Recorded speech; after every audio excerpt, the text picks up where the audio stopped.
तो पुण्यात्माओं, सौभाग्य आपका ये परिवर्तन होगा ये सच्चाई के आधार से। पहले तो हम डरा रखे थे नकलिया ने, नो नहीं करोगे तो न्यू हो जाएगा, फलान हो जाएगा, खाक हो जाएगा। मालिक सिर पर बैठे, समर्थ का शरणाग हो रंग होरी हो, भाई कदे न हो काज राम रंग होरी हो। समर्थ का शरणाओ, फिर कैसे हो जाए। एक भगत बता रहा था, वो कह रहा था जी मैं अपनी बहन के यहाँ चला गया, उनके वहाँ वर्षा होगी, मारा हुई नहीं, किसान था वो, और मैं अपने उनका संदेश आया कि यहाँ वर्षा होगी है, ज़मीन ज़्यादा है, आप आइयो अपने बैल ले आओ, हमारी मदद करो। मैं अपने बैल ले गया खेती संवारने के लिए, बीज बोआने के लिए। मेरी सेवा लगा दी दूसरे खेत में, वहाँ मैं ले गया। जानता था मैं खेतों को सारे, कई बार जा रहा था अपनी बहन के यहाँ। तो वहाँ एक जोड़ी थी, उनके खेत के आसपास उस तालाब था छोटा सा, थोड़ा पानी था, और उसमें एक मंडी ही बना रखी थी किसी पीर प्यार की। मैंने दोपहर में जाकर देखा, पानी पिलाने गया पशुओं को, बैलों को, तो वहाँ एक धड़ी गुड़ रखा, बेली गुड़ की। मैं वह बेली उठा लाया, फोड़ के कुछ तो आप खाई और कुछ बैलों को डाल दी, उनने खा ली। तो मैं आके घर सो गया तो रात ने एक 3 फुट का व्यक्ति, दाढ़ी सी वाला, मुसलमान टाइप दिखाई दिया। नो बोला तूने मेरी बेली खा ली और बैलों को खिला दी, और दूर खड़ा नहीं, इतनी दूर मेरे तो 50 फुट दूर। नो कह तू तगड़े की शरण में था ना, तन्ना मारूं और तेरे दोनों बैलों को मारना था मैंने। तू तगड़े की शरण में है, यानी समर्थ की शरण में है, मैं तेरा कुछ बिगाड़ नहीं सका। मैंने सारी अपनी कोशिश कर ली।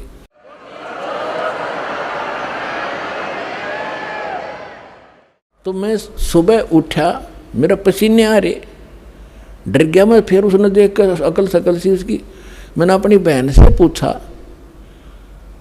कि मैंने ऐसे ऐसे एक बेली रखी थी गुड़, आप खा लिया, कुछ बैलों को खिला दिया, और मुझे ऐसे ऐसे कितनी उम्र साइज का वो एक व्यक्ति दिखा, मुसलमान जैसा, यू के है। तो उसकी बहन बोली, रे भाई तू बच क्यों कर गया, उसने तो घने चट्टक कर रखे हैं, जब उसका किसी ने इतना भी कोई सामान उठा लिया ने, उसको मारे और उसके पशुओं में इतनी हानि कर दिया, था हाहाकार मचा देता, तुम बचा क्यों करे।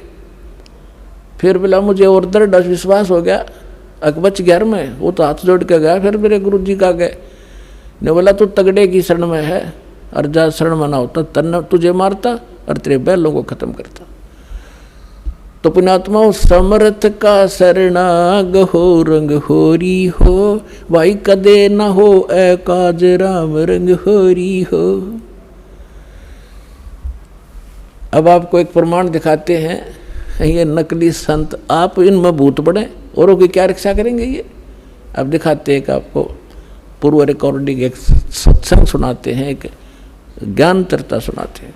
आध्यात्मिक मार्ग के अंदर जो प्राणी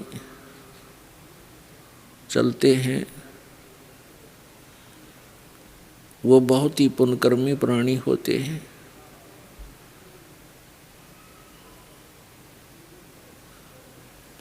वो पुण्यात्माएं परमात्मा की तरफ में कोई ना कोई साधन अपनाते हैं, परमात्मा से लाभ लेने के लिए, परमात्मा से मोक्ष प्राप्ति के लिए कोई ना कोई साधन, भक्ति पूजा वो अवश्य करते हैं। परमात्मा प्राप्ति का यथार्थ ज्ञान न होने से ये प्राणी इस अनमोल मानुष जीवन को व्यर्थ कर जाता है। जो मनुष्य शरीर प्राप्त प्राणी भक्ति नहीं करते, वो तो जीवन व्यर्थ कर ही रहे हैं, साथ में उन पुण्यात्माओं का भी जीवन नाश हो रहा है जो तत्व ज्ञानहीन संतों के पास जाकर दीक्षित हो चुके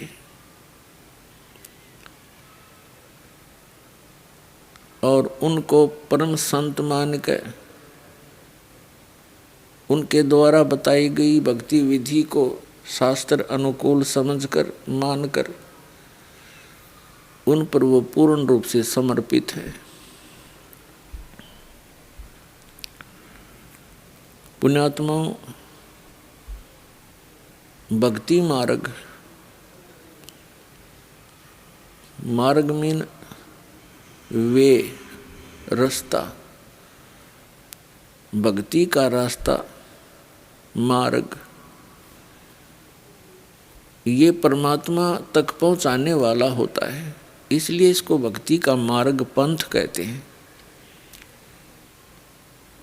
और इसी के नाम से, मार्ग के नाम से बहुत से पंथ बने हुए हैं, यानी कि वो परमात्मा का यथार्थ ज्ञान बता रहे हैं, सही मार्ग दर्शन कर रहे हैं। जैसे राधा स्वामी पंथ, धन धन सतगुरु पंथ, डेरा सच्चा सौदा सिरसा वालों का, और ये अंसादेश पंथ, कबीर जी का पंथ, निरंकारी पंथ, ये ब्रह्मा कुमारी पंथ, और भी सैकड़ों की संख्या में पंथ बने हुए हैं। पंथ का अर्थ होता है पथ, मार्ग, रास्ता। तो पुण्यात्माओं, जिस भी पंथ या संत के पास हम जाते हैं, उनके इतिहास, उनके अनुभवों की पुस्तकों को पढ़ते हैं, तो प्रत्येक ने अपना ज्ञान भी भिन्न बताया है और पूजा की भक्ति भी लगभग भिन्न ही बताते हैं। और जिस भी संत से पूछा जाता है कि परम संत, तत्वदर्शी संत की क्या पहचान होती है, तो ये पंथ के प्रमुख, पंथ के ये संत कहते हैं कि जो तत्वदर्शी संत होता है वो शास्त्र अनुकूल साधना बताता है। शास्त्रों में लिखे हुए सभी ज्ञान को प्रदान करता है, वही ज्ञान प्रदान करता है और वही साधना भक्ति की प्रदान करता है। ये बिल्कुल सही है कि तत्वदर्शी संत जो होगा वो शास्त्रों के अनुकूल ही साधना बताएगा, क्योंकि हमारे सदग्रंथ एक भक्ति मार्ग का सिलेबस है, पाठ्यक्रम है। और गुरु कौन होते हैं? ये टीचर हैं, आध्यात्मिक गुरु हैं, आध्यात्मिक टीचर हैं, स्पिरिचुअल टीचर हैं। और टीचर का कर्तव्य होता है कि वो अपने स्टूडेंट्स को अकॉर्डिंग टू द सिलेबस पढ़ावे, तो वो सही है। इस दास ने इन सभी पंथों को खूब खंगाल कर देखा, खूब टटोला इनकी भक्ति और इनके ज्ञान को।